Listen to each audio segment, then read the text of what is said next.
नमस्कार, मैं हूं विजय श्री और आप देख रहे हैं यूपी न्यूज। 2024 के अमेरिकी राष्ट्रपति चुनाव में डोनाल्ड ट्रंप ने शानदार जीत दर्ज की। उन्होंने डेमोक्रेटिक उम्मीदवार और उपराष्ट्रपति कमला हैरिस को हराकर फिर से व्हाइट हाउस में वापसी की।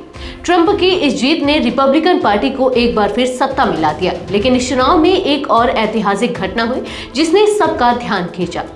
डेमोक्रेटिक पार्टी की सारा मैकब्राइड ने अमेरिकी संसद में जगह बनाकर इतिहास रच दिया। वह अमेरिकी संसद में चुनी जाने वाली पहली ट्रांसजेंडर महिला बन गई। सारा का जन्म एक पुरुष के रूप में हुआ था, लेकिन बाद में उन्होंने ट्रांसजेंडर महिला के रूप में खुद को स्वीकार किया और समाज में अपनी पहचान बनाई। सारा मैकब्राइड की जीत के बाद अमेरिकी संसद में उनके ट्रांसजेंडर होने को लेकर विवाद छिड़ गया। यह विवाद खासकर उनके महिला वॉशरूम इस्तेमाल करने को लेकर हुआ। रिपब्लिकन पार्टी की सांसद नैन्सी मिस ने सारा के महिला वॉशरूम का इस्तेमाल करने पर आपत्ति जताई और इसे अन्य महिलाओं की प्राइवेसी और सुरक्षा के लिए खतरा बताया। नैन्सी मिस ने यह मामला अमेरिकी प्रतिनिधि सभा में उठाया और 2 बंदों का एक प्रस्ताव भी पेश किया। उन्होंने मांग की कि संसद के सभी सदस्यों, अधिकारियों और कर्मचारियों को केवल अपने जन्म के मूल जेंडर के आधार पर ही वॉशरूम इस्तेमाल करने की अनुमति हो। प्रस्ताव में कहा गया कि जो लोग पुरुष के रूप में जन्मे हैं उन्हें महिला वॉशरूम या चेंजिंग रूम का इस्तेमाल नहीं करना चाहिए। ऐसा करने से महिलाओं की सुरक्षा और निजता पर खतरा हो सकता है। इस प्रस्ताव का उद्देश्य महिलाओं के लिए सुरक्षित और निजी स्थान सुनिश्चित करना है।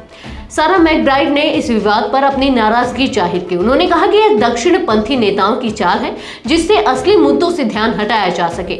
सारा ने आरोप लगाया कि सरकार के पास लोगों की समस्याओं का कोई समाधान नहीं है, इसलिए ऐसे गैर जरूरी मुद्दों को तूल दिया जा रहा है।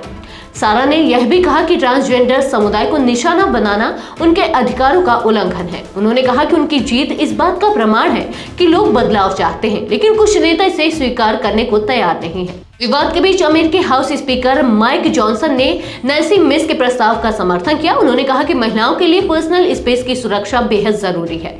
उन्होंने संसद परिसर में ट्रांसजेंडर महिलाओं के महिला वॉशरूम इस्तेमाल करने पर रोक लगाने के विचार का समर्थन किया। हाउस स्पीकर ने यह भी स्पष्ट किया कि यह नियम अमेरिकी संसद और कैपिटल हिल में लागू रहेगा।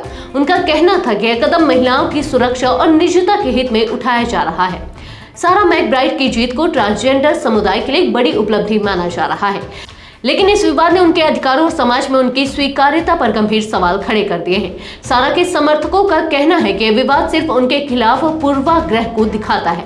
वहीं आलोचकों का मानना है कि यह सुरक्षा और निजता का मुद्दा है जिसे नजरअंदाज नहीं किया जा सकता। सारा मैकब्राइड ने इस विवाद के बावजूद कहा कि वह अपने काम पर ध्यान केंद्रित करेंगे। उन्होंने वादा किया है कि वह समाज में ट्रांसजेंडर लोगों के अधिकारों के लिए लड़ती रहेंगी और उनकी आवाज बनेगी। यह देखना दिलचस्प होगा कि आने वाले समय में यह मामला किस दिशा में जाता है। सारा की यह जीत अमेरिकी राजनीति में एक बड़ा कदम है, लेकिन उनके सामने अब भी कई चुनौतियां हैं। तो यह थी हमारी आज की खास रिपोर्ट। आपको ये कैसे लगे अपने विचार हमसे साझा करें।